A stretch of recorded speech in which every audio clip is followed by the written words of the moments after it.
How y'all doing tonight? Tonight we are back in my gear garage.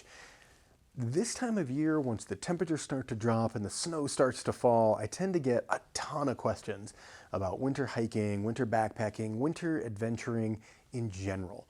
So I thought it would be kind of fun to do a small series of videos where I take each one of those questions and just kind of take a deep dive into them and unload as much information on you as I possibly can. Winter hiking and backpacking are some of my favorite activities. I genuinely look forward to the snowfall every year. You know, I live very near Lake Tahoe, very near the Sierras, and it's a magical time of year for me. I love winter hiking and winter backpacking. I am aware that there are a great many people who do not love winter hiking and winter backpacking. And I hear you, I understand, but I gotta tell you, if you are someone who, as you're hiking, as you're backpacking, you talk about, you're always cold, regardless of the time of year, or once the sun goes down, you're cold, there's probably some pretty good nuggets of information in tonight's video that will help you out all year long. So tonight's video is all about layering. Now, what do I mean when I talk about layering? Well, I am talking about the articles of clothing that you wear or carry with you to keep you warm, dry, and safe when you're trying to enjoy the backcountry in the winter months. Every good winter layering system should start with a quality base layer. Now, there are two main points of performance that you should be looking for in a base layer. It should be moisture wicking and it should be quick drying. Those are the two most important factors. Now, when I'm shopping for a base layer, I'm also looking for something that's going to be comfortable. You know, it's the layer that's going to be next to your skin. You're going to be dealing with it all day long. So I tend to lean towards things that are a little bit softer, just a little bit more t-shirt-like, a little more comfortable. All of the base layers I'm going to share with you tonight are synthetic. They're all, some kind of a polyester base. There are a ton of different products on the market. You don't have to buy any of the ones that I'm showing you tonight. And in reality, you don't really have to buy anything. It is very, very likely that you hike in a sun hoodie, or at least you own a sun hoodie at some point. And those actually work phenomenally as a winter base layer because they meet those two main criteria. They are moisture wicking and they dry very quickly. They're also pretty comfortable. So on the table in front of me here, I have several different options of base layers laid out. These are all things that I have actually worn and used over the last several years through winter backpacking and things like that. Now, one thing, and I kind of want to make the distinction here. When I'm talking about hiking, I'm primarily talking about like a day trip. Maybe you just go out and you snowshoe a few miles, you turn around, you go back to your car, and you're sleeping in your own bed at night. When I'm talking about backpacking, I'm talking about an overnight stay. So you're bringing a shelter with you, you're staying the night on the snow in the freezing cold. And in those cases, when I am backpacking, when I'm staying overnight, I typically have the base layers that I'm wearing while I'm exerting myself. These are going to be a much lighter, much thinner piece. I'm not looking for anything to add any level of insulation at this point. I'm literally just putting something on to pull moisture away from my body and keep me dry. Then I will carry a secondary set of base layers that I'll put on once I'm at camp and all my camp chores are done, I'm done exerting myself.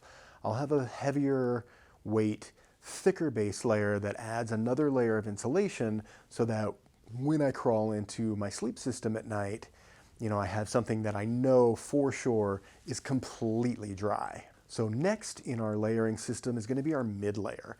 Now this is your first real layer of insulation. You can, of course, wear an insulated base layer all day long should you choose to. That system doesn't work for me. I like to wear something that's much lighter weight and much more breathable, and then I'm relying on my mid layer to be my first real insulating layer. And your mid layer can be anything from like this Outdoor Vitals jacket that I'm wearing to a fleece, anything that is a heavier weight, offers some heat retention, but is also quick drying and fairly ventilated. This is something that you're going to be wearing while you're exerting yourself, presumably, so you do want it to breathe a little bit. You don't want to trap all that moisture that your base layer is working so hard to pull away from your body. You don't want to trap all that inside that mid layer. So when I'm shopping for a mid layer, I'm looking for something that is moderately warm, but very well ventilated and breathable. So again, I've got several different options laid out in front of me here. These are all things that I've worn throughout the years, from the cheapest here, which was literally a $2.50 jacket that I found on an Old Navy clearance rack. It's like a waffle fleece, very similar to like the Patagonia R1, and then all the way up to the Outdoor Vitals jacket that I'm currently wearing. All of these offer great ventilation and a moderate level of insulation. So what about my legs? Well, that's a fantastic question. My typical layering system for my legs starts with a lightweight base layer and a mid-weight, usually uninsulated, water-resistant shell pant. I don't like to hike in an insulated pant. And the reason for that is that I get overheated very, very quickly, especially when I'm snowshoeing. I'm exerting myself a lot. My legs are working really, really hard. And I just find that I don't need a ton of insulation on my legs. Now, I do carry an insulated pant for camp. So when I get to camp, I can add layers on top of the layers that I've been hiking in, very similar to what I'm doing with my upper body. But as I'm moving, as I'm exerting myself, as I'm hiking, I find just the base layer and the water-resistant pant to be perfect for my needs. Now, the exception to that is if I'm going on a hike and I know that my midday temperature is going to be in kind of the low 20s, maybe the high teens, I will wear a moderately insulated, like ski pant almost.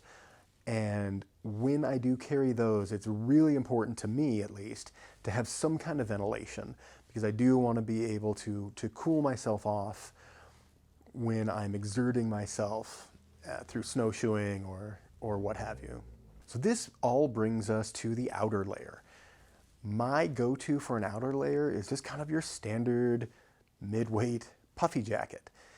And the reason I carry one of those over like a heavier parka or something like that is I can put that mid-weight puffy jacket over the top of my existing layers. So that I can go over my base layer, over my mid layer, put the puffy jacket on, and now I have 3 different pieces of gear. Depending on the temperature, I can maybe take my mid layer off and just wear the puffy jacket, or I can use all 3 if I need to. And I find that it's easier for me to regulate my temperature having multiple pieces of gear that are a little bit lighter weight than carrying one super heavy, super warm, like parka style jacket. So some additional pieces that I carry in the winter months, I will carry kind of a lightweight rain shell. And that is kind of a multi-purpose piece of gear for me. First and foremost, obviously, it's going to keep me dry if it does start to snow or rain while I'm out. And secondary use for that is as another layer of insulation. When you're talking about insulating layers, none of these pieces of gear make you warm. None of them generate heat unless, you're buying some kind of battery operated jacket, and then that's a whole different video. But of the pieces that I'm showing you here tonight, none of these are designed to make you warm. They're all designed to keep you warm. They're all designed to retain body heat. And if you've ever had a situation where you've had to wear your rain shell jacket on a blistering hot day in the summer, you understand how well a rain shell jacket retains heat. So with this outer layer, the thing that I'm looking for the most is something that is going to retain that heat. I want it to work side by side with my mid layer and with my base layer to just hold in as much of that body heat as possible.